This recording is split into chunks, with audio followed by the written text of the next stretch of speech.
This week's episode of Aussie Tech Heads is brought to you by Start New Company. Register your company immediately today with ASIC. ABN, TFN, GST registration is also available directly from the portal. Also set up your family trust and self-managed superannuation fund and more. All at startnewcompany.com.au. Follow us on Facebook at facebook.com/startnewco and keep an eye out for our regular specials. Start your new company now within 10 minutes of lodgement. All legal company documentation provided after registration. startnewcompany.com.au.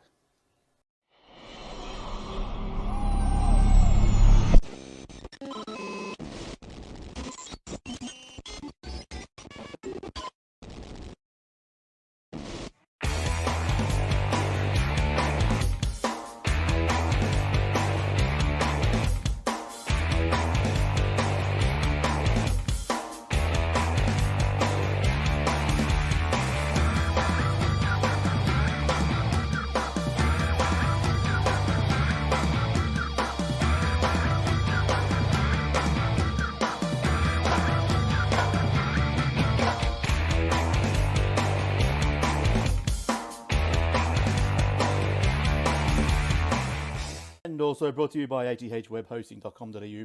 All our servers are operating on SSD drives, immediate activation, SSL certificates, Aussie support, domain registration, and more. Easy install WordPress, Joomla, Drupal, and 300 other one-click installations. Generous space and bandwidth, auto backups, WordPress help and maintenance plans are also available on Contact.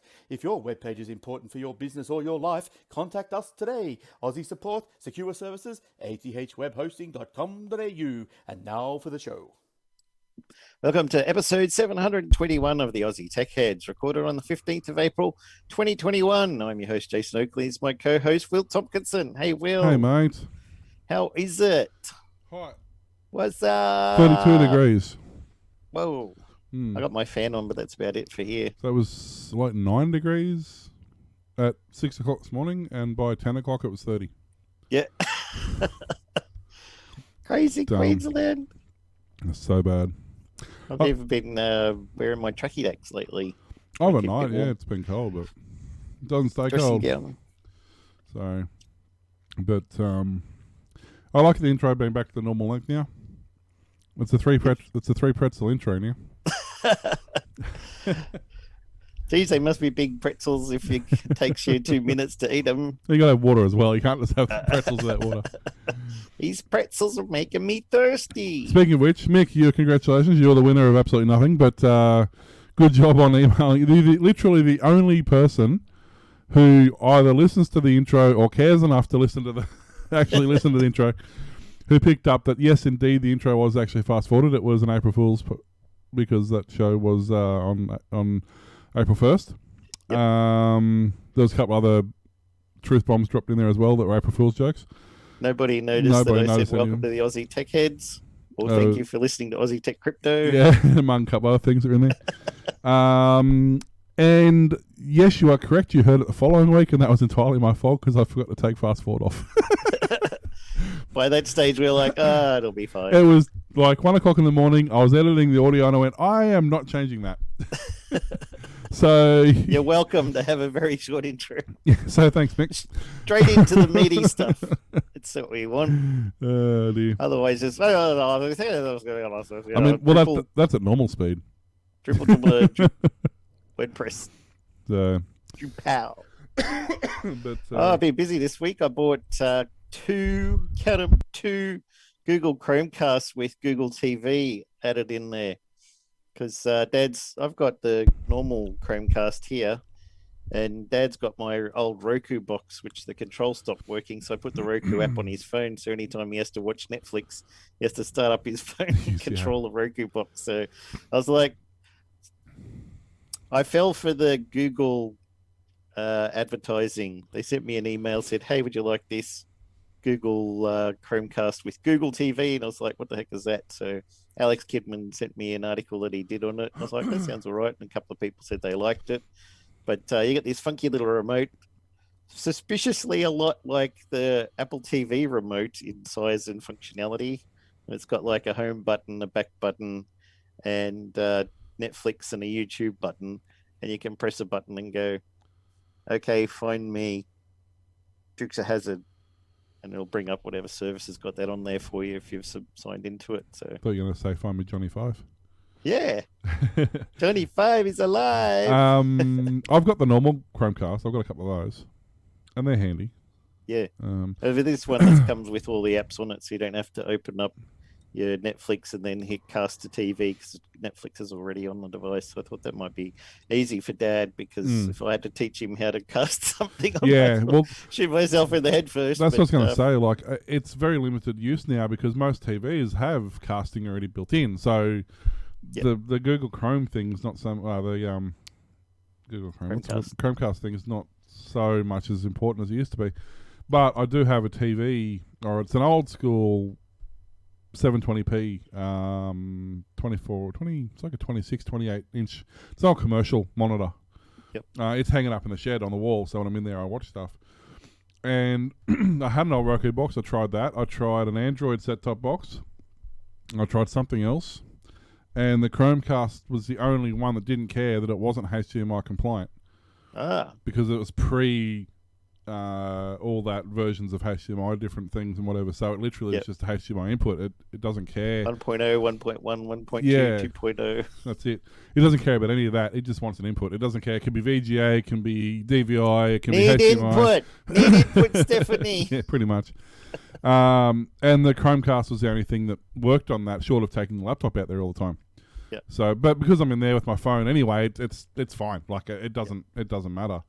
It'll take you enough to do it, but you don't want to explain to Grandpa. No. So it's basically I guess if you've already got a Roku box, you don't need it. Yep. Or an Android TV. Like Android set-top box thing. It'd be pretty similar to that in functionality, I'd imagine. And you can watch Apple TV on it because they've given up. But apparently they reckon they're going to come out with this new device that can do Apple TV and video conferencing. Oh, yeah. What, a Android phone? Yeah. They're going to shove this inside another box and then you hook up your TV. Yeah, and I'll run the Apple TV app for Android. Yeah, I don't... I mean... Did you ever read the Chromecast can do that anyway. Steve Jobs biographies where he said, we've finally solved it. We've solved TV. What we're going to bring out in the next few years is going to be so amazing. It'll blow your mind. It's better than any kind of TV thing. And then Apple TV, I think, came out, which was the Apple TV box that we already had. But now they got Plus because they're doing their own content. But yeah, I mean, it didn't solve anything. No, it didn't. And Android did it first. Surprise. But it looked fancy. It was a fancy little unit with a fancy little remote, and it was more refined. That's one thing I'll say. Look, they weren't groundbreaking or didn't do anything you couldn't already do on an Android device, but they did it nicer. And they did it cleaner, and they did it more refined. They do all their stuff. That's right. That's not necessarily find something someone's already done and make it look nice. Yeah, which is all Lexus does. They take a Toyota and they stick Lexus badges on it and put shiny interior in it, and suddenly it's twice the value it was when it was a Toyota. Ka-ching. You know, it's not a new concept, but it's a concept that it serves Apple well. Yeah. And people like to pay premium because of the Apple name on it. And in all honesty, if I had, let's say I had unlimited budget. Had a penthouse in an apartment somewhere and I wanted a discrete setup, I wanted it to work, I wanted it to be easy to use, I wanted it to function, I wanted it to be the thing where anybody could pick up and interact with it, I honestly would probably put an Apple-style TV integration into that because at the end of the day, it is more user-friendly than an Android one. If you've used an Android, you can use an Apple device, but if you've used Apple devices, a lot of people have trouble using Android devices. Not that they're hard, they're just different. But they seem to be backwards compatible. If you've used Android, you can use Apple. And if I was going for a sleek, refined system, I would use, Apple products purely based on the way they look. They would fit into that design and better. Look modern and high tech too. Yeah, exactly. You can minimal. You can make a PC do that. You can make an Android do that, but a Mac just does it. You don't have to make it do that. So. As much as I hang on them, look, they do have that concept down. That's why I got a MacBook Air for my latest laptop device. Yeah, and once again, for what you're doing with it, with enough processing power to be useful, as well as watch DVDs on and have a decent battery life, the MacBook Air is perfect. there's not really a netbook in the PC realm that'll do the same sort of job, unless you go for something like an Asus Transformer or whatever. But then that's a whole nother level of complexity you're adding that you don't need to, So. And the other thing I did was I'm still waiting for my new computer, which should arrive next week. They reckon they're going to be shipping out tomorrow. But I wanted to talk about the case. I got a phone call today, and he's like, "Hi, we're building your computer. Are you really sure you want this case that you've selected? Because you said you wanted to stick it under the desk in the bedroom." And I was like, "Why?" And he said, "If I stand up, this case comes up to my waist. That's why it's called a full tower. Do you really want something that's going to be that big?" And I was like, "Holy crap, no." So he was like, "Find something else." So I found out, I didn't know, but Mr. T knew that Asus do a tough range. And I picked a device on their website that it had the tough, and it looks like a nice design. It's got some kind of seatbelt crisscrossing across the front for some reason.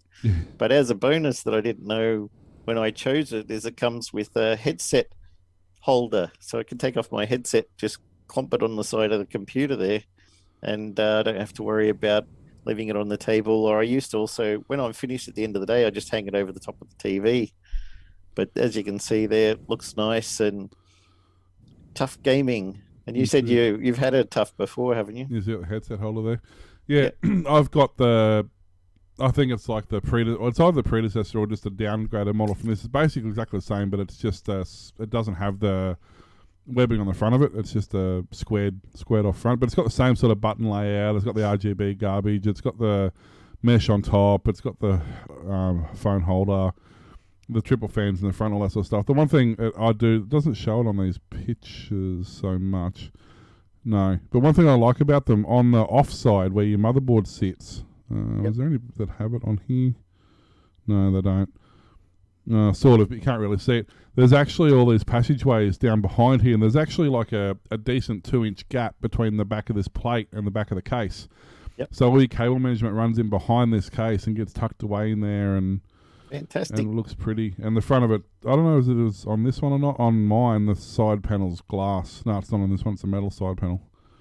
But on mine, because it's supposed to be an RGB case, and the memory's got RGB, and the SSD's got RGB, and the power supply. That was one of the things when I put in my order. I said, they said, "Have you got any special message for our technicians who are building it? Please turn off all the RGBs, lol." And the guy rang me up and he said, the liquid cooler you got for your CPU, that's got a built-in light that you can't turn off. Should I find you another one? Yes, please. Yeah. Okay. And the 3 fans that are around the case, they've got RGB built in by default. You can't disable them. Should I find different fans for you?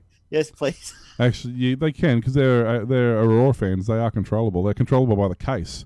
Not on that one. That was the big case the that big I one. Sorry, bought before that was higher than a horse or something. I was going to say this one, they are controllable. There's 2 ways of doing it. There's a button on the front of the case. So you got your power button, your reset button, and a third button that's not marked. And I'm like, what is this? Because I didn't see anywhere what it was for. It doesn't mention it in the user manual or anything. But it is actually the RGB. It cycles through all the colors or through the select the random or off. Yeah. So you can do it through there. What he was talking about, he said, "I'll plug them in just in case you do decide that you want to have a nice blue glow through your bedroom or something." I was like, "Yeah, it's fine. You can do that. I mean, I can put on software to disable it because my graphics card has got RGB, and I plugged that into the computer when I bought it. I was like, why has this got RGB?" Well, that's it, because mine's got the glass case, so it emphasizes that. But it's got the button on the front, you can turn it off. It's got setting in the BIOS, you can turn it off, and it comes with an app in Windows you can use. So there's 3 different ways to turn off the lights. Yeah. I think, the only one I can't turn off on mine is the same thing, the water cooler. Yeah. But nothing a pair of pliers won't fix. And you're not a crazy person who has their main computer sitting in their bedroom. No, might do crypto mining all night when he's got his Powerwall 2 battery running crypto miner all night. The whole room's lighting up with all these pretty colors like a freaking disco and stuff. I mean, mine's on all night, but I've got a separate computer room. But I mean, mine's pointless because mine's literally sitting like up inside a cupboard against the wall. Like it having RGBs on it is completely useless. So, but yeah, it's one of those things. Designing a computer, like this system I've got now is the first time in ever that I have had somebody else build me a computer. I've never had anybody else build me a computer until this one. And the only reason I did that is because I needed it now, and I was at work, and by the time he said he could knock it over in 2 days, and I wouldn't have had time to do it. So that's the only reason I got them to build it. Yeah. Plus, they didn't charge me for it, which was cool. But no, these ones don't either. The previous one that I did, I got them to build, and that's gone to my daughter now because hers was crashing. And the one that I'm getting, they're building as well at PLE down in Heatherton in Victoria. And the only advantage I've had so far is I had within a couple of months of building it, I had an SSD failure and I had a fan failure, which I didn't even know I had a dead fan. I went in and I said, look, one of the SSDs is dead because the system boots and then that's it. Yep. And they checked all that. Turned out there's an SSD and a memory stick.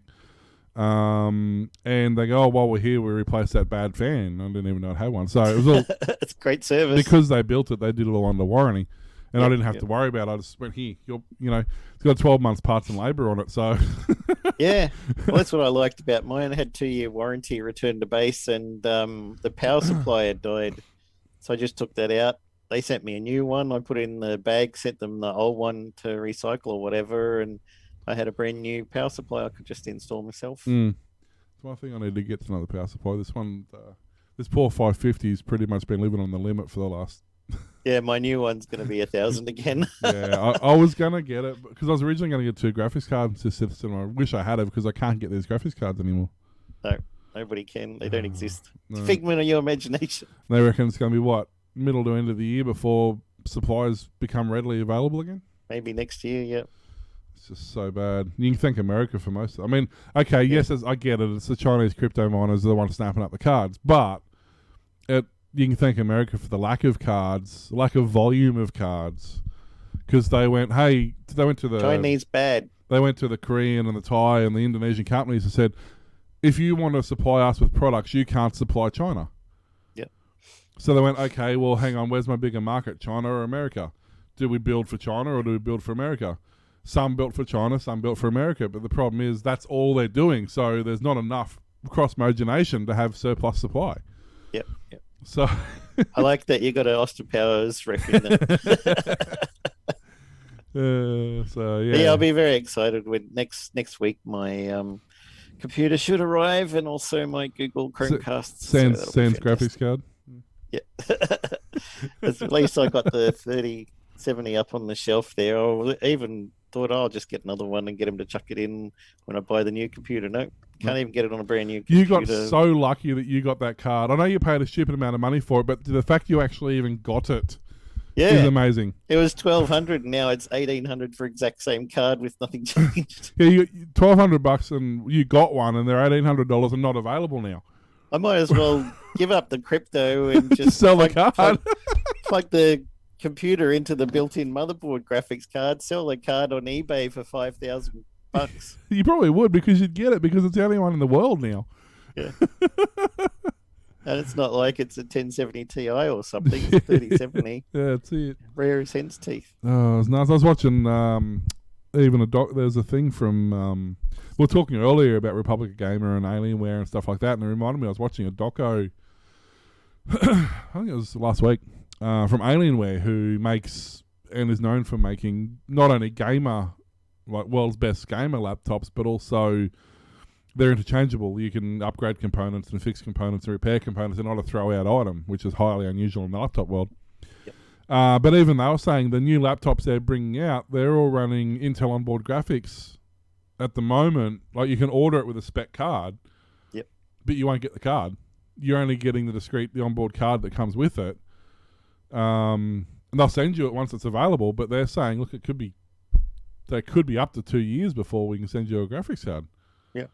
So they're building this high-end gaming laptops. USA. With super 3D, turbo 3D powered Intel graphics, discrete graphics chips in them. And it's like, and they're saying, look, if you've got an existing laptop and you're looking at upgrading, sell it to us we'll buy it from you, and then we'll refurbish what we can, and we'll give you your graphics card back out of.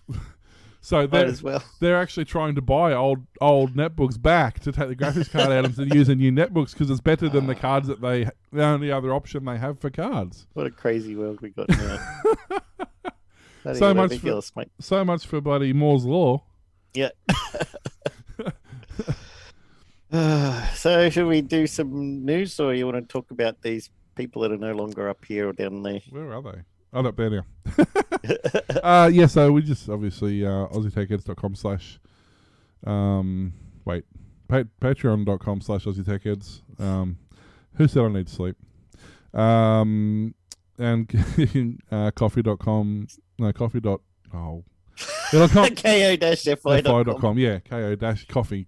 Because I'm going to have words with Glenn. But yeah, it helps us out with support for the channel and helps us do things and pay for hosting and pay for software, and like this Zoom, for example, that we use for the show is paid out of that. So it does help us out, guys. And obviously we don't expect anything to do it, but we are approaching, what are we on, 721 shows.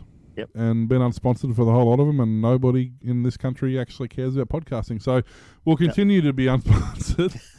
But lucky for you, we do. Yeah, pretty much. So it does help us out, but as I said, obviously don't feel like you need to you need to be part of it. We're Australia's number one podcast, after all. Well, longest running. Yeah, we were actually. It was a couple of years ago we were voted number one, but the longest running tech podcast. Yeah. Thanks, everyone. So appreciate it. We do. Off to some news. Mm-hmm. Good news, everyone. Good news, disabled Australians. Not. You'll soon be getting an app that will implement a welfare compliance regime designed by the people who brought you robo-debt. But don't worry, that works so well. It'll have blockchain.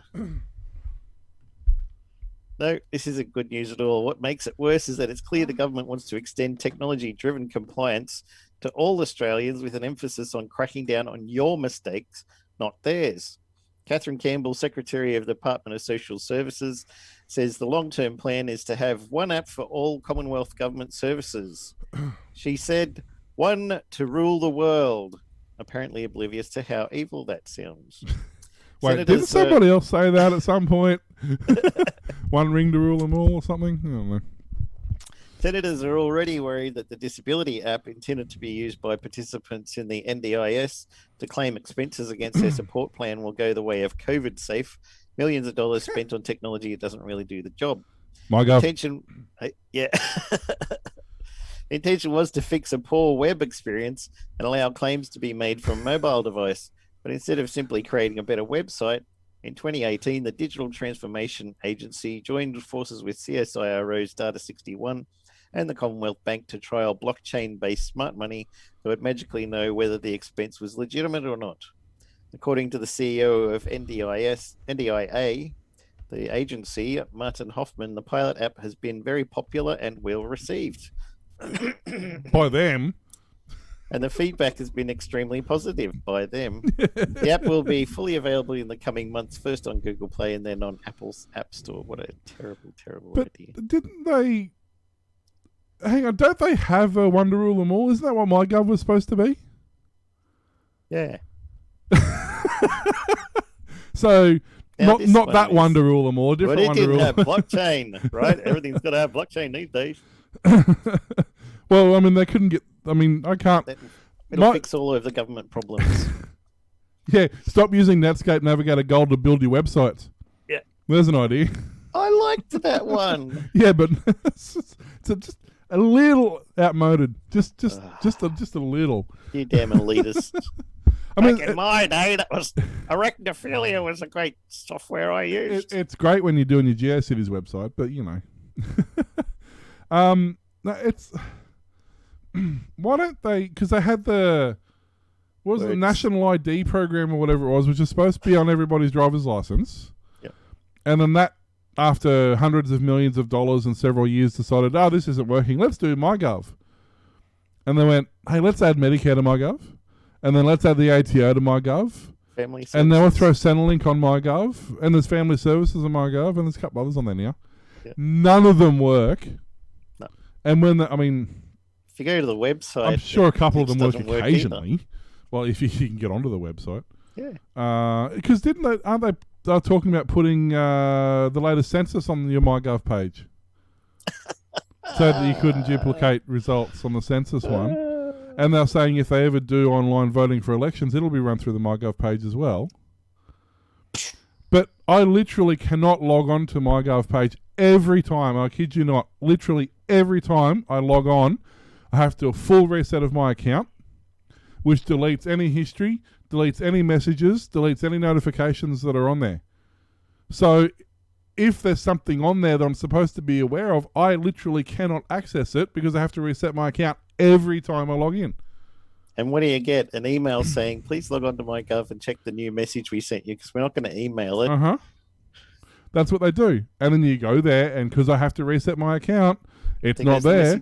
And then when you email them and say, what was it supposed to go? Oh, we'll send it to you, MyGov. No. Which you then reset, and there goes your message. So you send them, and you're like, if you're going to the trouble of sending me it to MyGov, why don't you just send me the email, which I clearly have because I have to use my email to log on to MyGov? Yep. I'm not trying to say it's broken or anything, but it's a steaming pile of crud. On a good day. Yeah. And even when it does work, it's so slow and laggy and pathetically underpowered, and they must be using Microsoft servers or something. It's using Azure, I'm sure it is.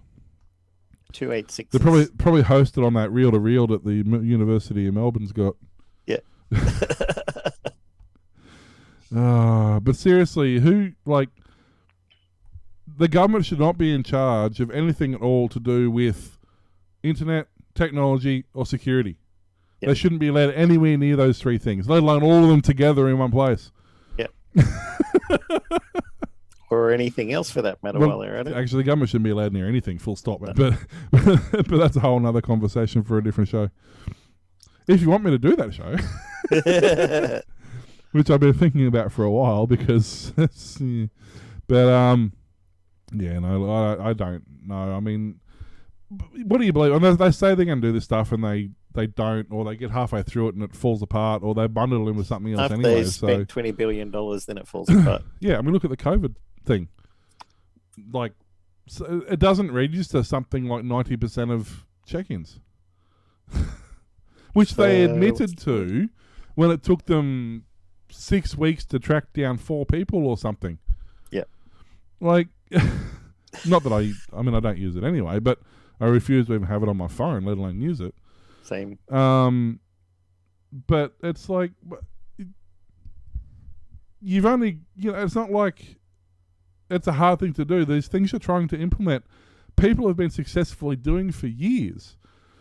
There's an app that we use, and I'm having a mental blank and I can't think of it at the moment, but a lot of small little retail stores have it.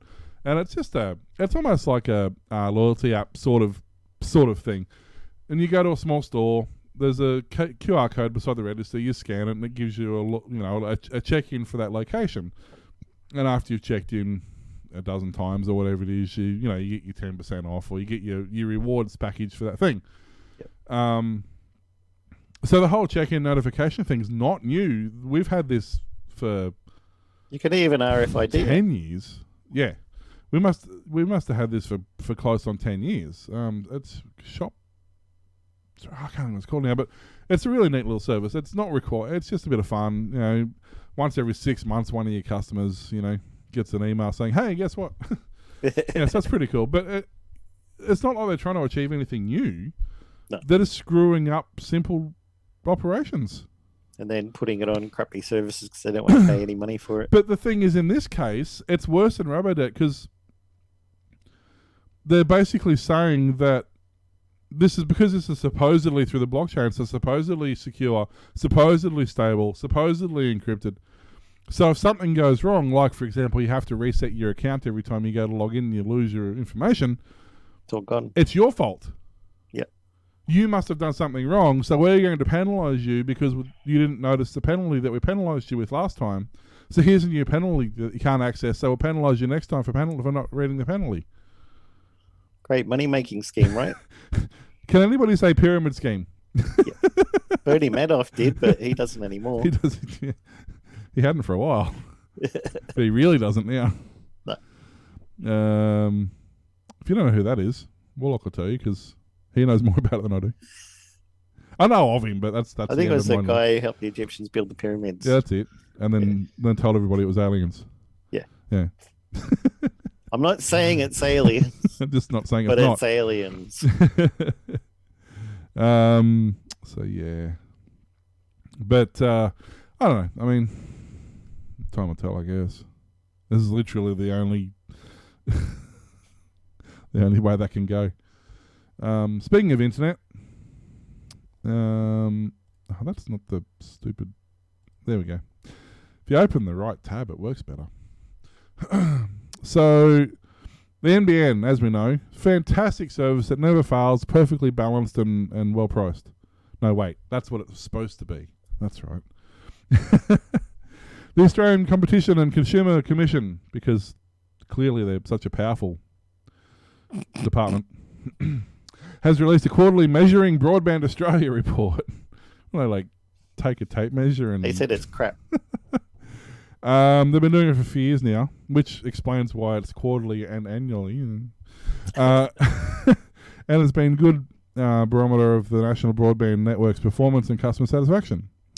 This quarter's report is a little different to all those that came before because it includes NBN's fixed wireless products, and the results were disappointing. Shock horror. For those who stuck on the NBN fixed wireless, only 78.5% received the advertised download speed on average. So there must have been all Aussie broadband customers, which dropped 10% to 68% during peak hours. Uploads are significantly worse, with the average of 58% of customers receiving their planned speed. And that drops to 52% during peak. What does it mean in real terms? So basically, if you're on a 2550,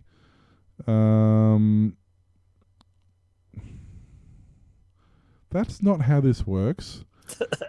If you're on a 2550 plan down and a 520 plan up, pretty sure that's not how it works. That doesn't math, but anyway. So basically, they're saying that if you've got two internets, but basically, they're saying that if you have, I think what they're getting at is if you're paying for a 2550. That doesn't make any sense because their numbers, they must have it back to, I don't know. But your internet's slower than what you're paying for, is what they're saying. The only good news is the outages are lower than they have been previously. Fixed line connections performance is significantly better. TPG continues the fastest fixed line NBN provider. That's only because nobody uses them anymore. Everyone's gone to Aussie Broadband. True that. Measure connections are achieving full plan speed. See, it's a little bit misleading because they're saying TPG is the fastest, followed by Optus and then Telstra. But the thing is, they will check your line and check your area and check your connection to make sure that they can hit their speeds. Places like Aussie Broadband and a lot of the smaller providers will just give you the internet. Yeah. So... and other ones may not even give it to you. So it's not really fair to sort of bundle them in with them because they're giving internet to people who have bad connections as well, but at least they're getting internet. Yeah. So that's kind of a little bit of a cheeky statistic. But yeah, so just it does pay. I know probably 2 or 3 times a week I'll do a speed test. Yep. And not just, I do a couple of times a day. Like I'll do one at lunchtime. I'll do one at like 7 o'clock of an evening, which is usually the peak time. That's where you're usually going to see your slowest speed. Yep. Lunchtime gives you a good average. 7 o'clock in the afternoon or overnight gives you the slowest. And like if you're awake at 2 o'clock in the morning, just do one as well because that'll give you your fastest peak. I'm with Aussie Broadband and we are on an incredibly crappy exchange. I'm on the 50. And that's not their fault. No, that's just a crappy exchange. There's nothing they can do about it. I think on the 50-25. No, 50. What is it? 50-20, is it? That sounds very fast. Something like that. And I usually get pretty close to that. There's no point going I did originally have the 130 40, yeah. Yep. I originally had that, but I just they said there's no we can give it to you, but you're not going to get it. And they were right. Like I had it for a couple of months, and I went from probably max like 65, and I went down to the 50 plan, and I get max 60 and average at about 48. So, yeah, no problem. It's basically the same speed, and I'm paying less for it. So, it is always good to know what sort of speed you're getting and what's worth changing. People like Aussie Broadband are great because they don't lock you into a contract. So, if you do want to change the speed 1 month or up or down or your data plan or whatever, you just do it. Yep. And there's actually a thing I was reading today that a lot of people are, now that they are offering the gigabit plans, a lot of other providers who can offer them they won't offer them to existing customers. They're literally only using them to entice new customers in. So all these existing customers whose contracts have run out are all going to Aussie Broadband because they're like, hey, just no contracts, no lock-ins, no nothing, just come and go whenever you please. Great and stable speed, and they've got the no peak guarantee. Have your gigabit connection, and if you don't want to be here next month, that's fine. Don't be here next month. Or if you're an existing customer and you want it, you ring them up. Actually, you can do it on your online portal, and you go, hey, I'll take that gigabit plan, thanks. And they go, yep, no worries. And so people know. This is not like ADSL. You don't say, I want to switch over to Aussie Broadband, and it happens next year. Yeah. You've got 2 internet lines coming into your house, and you just unplug from there, plug into there, and you've got Aussie Broadband. In fact, your old one will keep going, even if you've cancelled it, until your bill cycle runs out, and then they'll switch that one off, but you'll already be on the Aussie Broadband on the other port, which is how I did it going from Sky Mesh. Yeah. And most all the NTD boxes have 4 ports. I think it's 3 data, 1 voice, or 4 data, 1 voice, something like that. Two data and 2 voice. Oh, it's a 2 data, 2 voice, is it? Yeah. So you can generally, you generally switch between them. A lot of the time, if it's the same carrier and they're using the same back end, you won't even need to do that. Like if you go from TBG to IONET or whoever it is, they use the same back end, so you don't even need to switch it over. It'll just switch over in the middle of the night when it feels like it. You'll still be with TPG though, which will be sad. I mean, yes, but it's and then you go into IONET, which is possibly even worse. But you know what I mean. Like you don't even always need to switch it. A lot of the time, it can even use the same channel that you're on. Yep. But it's definitely worth hunting around, looking, seeing who's got the best prices. You don't need the gigabit. Very few people need the gigabit. Very few people. I mean, population-wise, very statistically, not a lot of people can even get it. Are you saying I'm special? Well, we know you're special. Nobody has ever contested the fact that you're special. I'm special. Kind of a seal clap kind of way. There goes. We're banned off YouTube now. But yeah, so it's you don't necessarily need the gigabit, especially if you're. In a lot of cases, you might be running a work internet where it's literally just like a point of sale system and a computer at the back. At a 25 meg plan or whatever is going to be perfectly fine because you're not doing that much with it. Yeah, even 12. Yeah, you don't need much at all. So you can cut costs a lot of the time by going to a lower plan, especially if you don't need that sort of data. It might even be beneficial to go to a really entry level plan. Say you've got a driver who's on the road all the time. You might look at maybe going to an entry level plan at the office and then just getting one big data plan so that when they're out on the road, they're using the data, and it costs you less ultimately because you're not hitting your caps or having to recharge all the time. You're just using a decent amount of data. Yep. So there's so many options out there now with data and flexibility and stuff that if you go with Vodafone, for example, I'm not a huge Vodafone plan. I'll take 2 stories because I'm here, so it kind of relates inadvertently. I'm not necessarily a huge Vodafone fanboy by any stretch of the imagination, but I do like a couple of the features they do. One of the things they do is they have a family plan, and you can have up to 5 devices, or you can have more. The first 5 devices that you have do 2 things. One is they share calls and share data pools. The other thing that occurs is that you get a discount for every device. You get a 5% discount for every device that you have, up to 5 devices. So you can get 25% discount on your bill, but it's not a discount just on the bill. It's a discount on every plan before.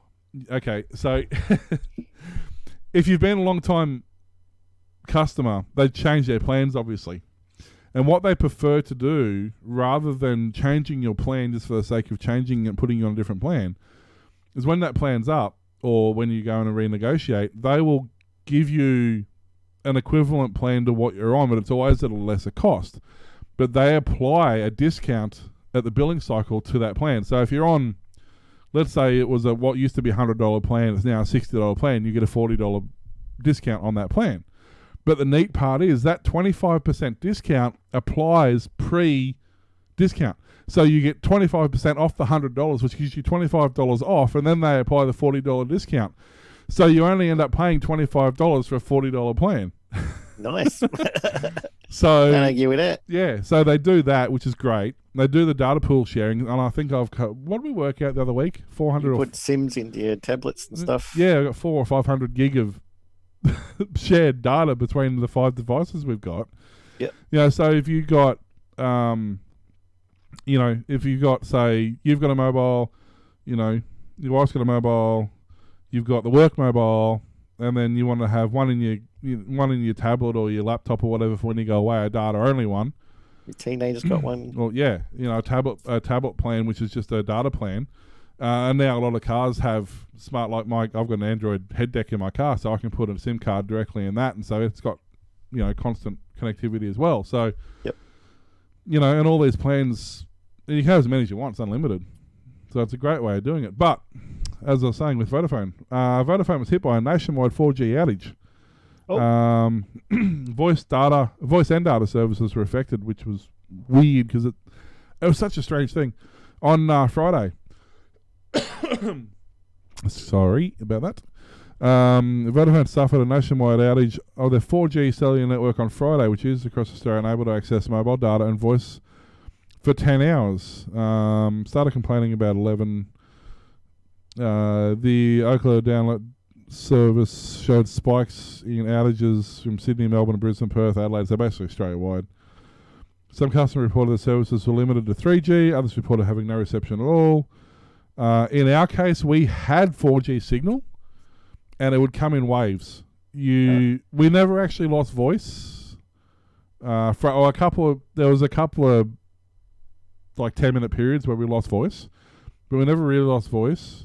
We never lost the 4G signal. We just couldn't access the data off the 4G network.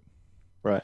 But it would come in waves. It would not work for 15 minutes, then it would work for 15 minutes, and not work. It was really bizarre. Vodafone confirmed the issue, said it impacted mobile services, caused data services to revert to 3G. It doesn't. We were working to resolve this issue as soon as possible. Vodafone had identified the issue causing disruption by 1:10, so 2 hours later. Began progressively restoring 4G services an hour and a half later. Services fully restored 10 hours later. And the neat part is they're offering free data and stuff. That, like I think they've offered 100 gig or something to everybody now. Yep. They haven't said what it is, but it's most likely a relay error because that's what it was last time. A switching error. They went to test their backup switches and they brought down the entire network when one of the switches didn't switch over. Oh. And they went, we fixed that. Well, maybe you didn't. But yeah. That guy's been fired. He's demoted at least. He's now only allowed to work on 3G stuff. Yeah. A bug in the game engine used in Counter-Strike Global Offensive could be exploited by hackers to take full control of a target's machine. A security researcher alerted Valve about the bug in June of 2019. Valve is the maker of Source Engine, which is used by CSGO, Team Fortress 2, and several other games. The researcher goes by the name Florian, said that while the bug has been fixed in some games that use the Source Engine, it's still present in CSGO, and he demonstrated on a call with this company. Florian's correspondence with Valve occurred on HackerOne, the bug bounty program used by the company to get reports about vulnerabilities. Valve admitted it was being slow to respond, and even though it was classified the bug as critical in the thread with the researchers which they reviewed. I'm honestly very disappointed because they straight up ignored me most of the time, Florian said in a chat. So watch out for your CSGO. You might end up getting hacked. Because CSGO has been such a stable game that's never had breaches in it before. Just as stable as Cyberpunk? I've heard some interesting... I haven't played... Actually, I would like to play the game. I've heard some interesting things about that, though, eh? I don't know how many of them are true, but yeah, apparently it's a little bit rough around the edges as well. Yeah, they had a 25 gig update to try and fix a lot of stuff from launch, and I think they just had another 40 gig. So if you're on Australian... shitey internet. Good luck playing the game. You have to download 65 gigabytes. Yeah. You might be playing it in 2022, 2023. GTA Online, it's been buggy ever since its release, and it's only marginally better now than it was. How long ago has it come out now? 6 or 7 years ago? Yeah. It's, they patch after patch after patch after patch, and it's done almost nothing. It's still as bad as it was when it first came out. Yeah, my co-worker said that he loves Cyberpunk. It runs fine on his PS Pro and even better on his PS5, and he doesn't have any issues with it. And the latest patch added some fixes to stories and stuff, but it wasn't game stopper kind of thing. So it's weird how it works on consoles, though. Like, on a PC, obviously, you can keep playing the old version while the download's happening if you want. Yeah. But on a console, because obviously you're not as much now as you used to be, but you are semi-limited to space. Yeah. So once you click download, they delete the old, not your save files and stuff, but they delete the bulk of the game files to free up the room for the new update that's coming in. They basically delete all the files that the update's going to replace. And as it downloads them, it puts them into where they need to be. It's kind of an interesting little way of doing it. But yeah, I mean, that's nuts. I remember I used to freak out when games were, Final Fantasy 7 or 8, I believe, was on like 5 PlayStation 1 CDs. Oh, right. And I thought, that's insane. Like, who needs to build a game that big? Like, that's just ridiculous. That was 3.5 gig or something because it was like 5 discs. Yeah. Prior to that, I had just about every game we had was on one CD at the absolute max. Unless it's something like Myst or Seventh Guest. Yeah, Myst was on 2 or 3, I think. But most of them were one. And then when DVDs come out, it's definitely one DVD. 6 gig, that's 6 gig. You're not getting more than 6 gig. 6 gig's fine. And then you look in You're not Bill Gates. You look in, I know. You look in your Steam directory now. I could actually have a look in mine. I'd be too scared to. Yeah, pretty much. It's hang on. Let me go to library. Let me go Maps. View. Where are we? Let's go view browse cycle files. Let's go to Steam apps. Let's have a look in this directory. This could take a while. We're up to 15, 16, 17, 18, 19, 20. It just keeps... I'll let you know when that finishes, but that's the problem. I need some faster way of collating that info. Well, this is on my spinning disk too. It's not on my SSD because I'm not putting my Steam directory on my on my SSD. I won't have any SSD left. For entertainment, in the meantime, people can watch the scrolling thing at the top, which every now and then goes and then slows back down and goes. Oh, it's so dodgy. See, there's an example of updates breaking programs. Yeah. That scroll, when we first started using it, was flawless. It never played up. We And had now that one after, down here at the same time even. yeah. Well, I can't even run the two of them now. It basically comes to a standstill if I do that. And after 2 or 3 updates, it's just broken it to the point where it just gets slower and slower and slower. So, but Give you something interesting to look at while we're gabbling on.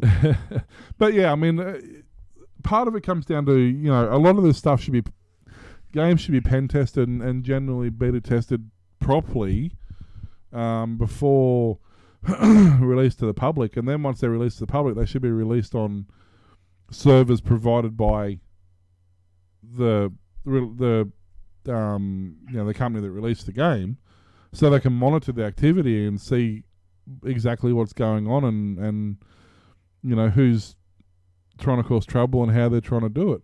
I mean, Minecraft is a classic example of that. There's been so many. Every time a patch comes out, within hours, there's another workaround for that patch or that hack or that cheat. It's just, admittedly, I mean, Minecraft's a bit different. It was written for like 5 people to play, and that was it. Like, it was never intended to do what it's doing. But it's the same sort of thing. Like, it's almost like they're getting sloppy. Tuscan was another one that was just so buggy. There's some games like 7 Days to Die where they have their cheat protection thing installed, which sometimes bugs out. Well, sometimes it causes a problem, but sometimes too, that's a good thing, because when you want to update your security or update your procedures or update your protection, you only need to update that layer of the game rather than the entire game itself. So it's only a couple of 100 meg update rather than a 15 gig re-download of the entire game again. Because I've got my Steam library and I haven't played a game in there for a month. I can't use the games. I just got to sit here and wait for 2 hours before all the games update before I can play any of them. Yeah. So I don't know. There's some games that never seem to have an issue. There's other games that seem to have nothing but issues. And you would think now, like, you can't really say that a vulnerability is a new vulnerability. Given that most of the games are based on the same technology, if there's a vulnerability in one game, there's going to be the same vulnerability in multiple games that's using that engine, because they're all using the same engine. Yeah. So you think if somebody comes up with a bug patch to fix that vulnerability in one game, all the games would have that same patch. You'd hope so, wouldn't you? What would I know? I'm not a game designer. That's me. Oh, yeah. I'm working on another game jam to do interactive fiction. If anyone's played Hitchhiker's Guide to the Galaxy game or Leather Goddess of Phobos or... I need to check that one out. I mean, yeah, it's a funny one. Is that like a Leisure Suit Larry game?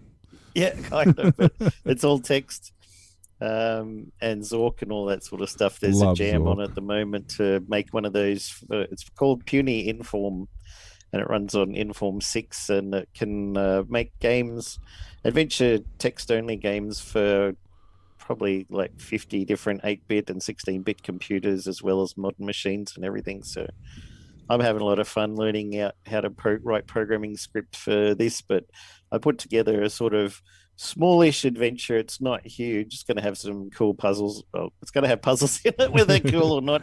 I'll leave that up to you, but it's got pop culture references to like Hitchhiker's Guide to the Galaxy and the goodies and all sorts of stuff in there in my game.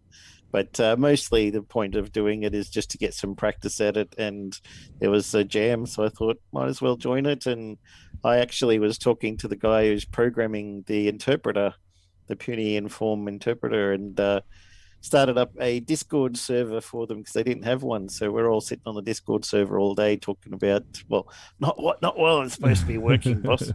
Talking about making adventure games and how do you make this particular thing work and all that sort of stuff. So it's heaps of fun.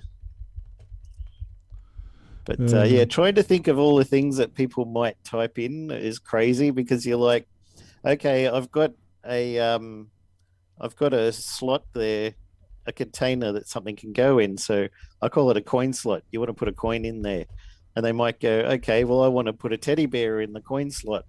So you have to think reject everything that's not that's not the coin, because anything else is not going to work. But you have to think of these traps, and then it's like maybe they'll try to jam something. Maybe they'll try and take the coin slot and put it in their inventory, and you have to say no, you can't do that. So all these caveats that you have to get your head wrapped around before you can do it. But I've got 15 locations and probably half a dozen mini puzzles so far. So I think it's going to come along. It's a 3-week jam. I don't think I'll have anything exciting done by the end of it, but it'll be a playable game. And then I'll look at maybe making some full mystery adventure or something like that when I finish it. So I think it's going to be a lot of fun. Just somebody who's written Zork to work in a web browser. Cool. It's been that long since I played it. I cannot remember for the life of me what I'm supposed to be doing. Careful, you get eaten by a grue. I can't even get out of the front of the house at the moment. Can't even get eaten by a grue. I can't even successfully do that. This has been that long since I've played. I need to go and remember what I'm doing. Yeah. But I know I know that there's like an easy way and a hard way of doing exactly the same command. But I can't remember what any of those even are. And my last story for the night, France is offering residents $2,975 to trade in their gas-powered vehicle for an electric bicycle. Earlier this week, lawmakers in France approved the measure in a preliminary vote. The French Federation of Bicycle Users claims that if France does go ahead with the scheme, it would be the first nation in the world to give people money for old cars to put towards new electric bicycles. However, the organisation must be leaving out crucial details as how it reached that conclusion, as there have been other similar schemes. For example, as Marty Tulenheimo, chief specialist at the Finnish Cyclists Federation, points out, Finland has a similar rebate, which citizens can use to fund more than 2,000 e-bikes, 1,000 new low-emission cars, and 100 public transport tickets. Lithuania also offered such a scheme last year. The nation's Environmental Project Management Agency offered residents $1,200 if they traded in their old cars. The money could then be used against anything from e-scooters to e-bikes, public transport tickets. The scheme was considered a success, with more than 8,500 people applying for the grant. Yeah, it's only Australia where we charge people for having electric cars. Oh, we don't like them. All the other countries like actually give you benefits and incentives, but no, here they actually charge you if you have one. Yeah, the US is even the government in the US is gonna throw away their whole fleet of petrol cars and get EVs, I think. Eventually, it won't happen overnight. No, but it will happen. There is more of a push to go that way. Depending on location, depending on blah blah blah, there's a whole heap of depends on that, but it does make a lot of sense in a lot of situations, especially big capital cities. Like Sydney has got the main roads cut out now, going through the centre of Sydney because they just have the tram there now. Yeah, the middle of cities, an EV. I mean, you can spend 3 hours and travel 4Ks. Like an EV makes perfect sense in the middle of cities.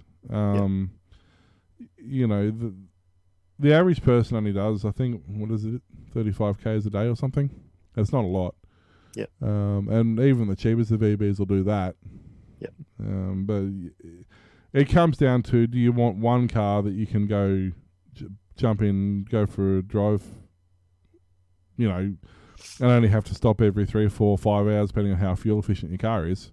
Yeah. Or do you have two cars, because unless you buy something like $100,000 car or whatever they are now, $60,000-$70,000 Tesla, or some of them. I mean, there are other cars, the Ioniq and stuff, but they're still a $50,000-$60,000 car that can do that, 300-400K range.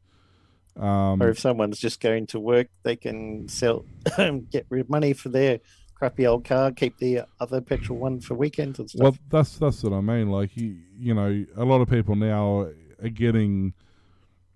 Traditionally, you'd get a little, 4-cylinder car for the missus to go to work in, and you'd have another car that the husband would drive to work, or the wife, someone would drive to work, and then it was the weekend car where you'd go away on trips. Yep. Well, now that primary car can become even something like a Nissan Leaf or an iMEV or a cheap EV. Yep. And then you got to think about, do you want the second car, or work it out from there. But I mean, we're getting an electric van for work. the Nissan EN V200 we could privately import it because there's none available here. And it's got about 100k range, which is even on my busy. enough. I've been over the last 6 months. I've been looking at how much I'm doing, and even on my busiest day, I'm only doing 50, 60k. So Yep. I've got plenty of range left, and I can always top up anyway. There's fast chargers in town, so it's not a big deal. You don't have to drive to the other side of Brisbane for work anymore. Yeah, and Yep. the repayments for the vehicle is less per week than I'm paying for fuel. There you go. So I'm saving money by going to an EV. In this case, I'm Epic win. actually coming out about, if you take rego, insurance, and fuel into the mix, I'm actually coming out about $100 a week in front. Nice. So I'm sure you can find something better to spend that on. yeah. So 1.2 terabytes, in case you're wondering, is my games folder at the moment. There we go. That's nasty. How many are in there? Wouldn't do good on my 1 terabyte. 1.2 drive. 1.2 terabytes on. It's going to tell me the whole lot. I don't know how many folders. On 120. Okay, so I've got 120 games. So see me. There you go. Oh no, 120 minus all this. I didn't realise these are minus about 40. So I've got about 80 games there, and it's over a terabyte. And most of them aren't even really new games. They're all older games. Yep. So that's scary, actually.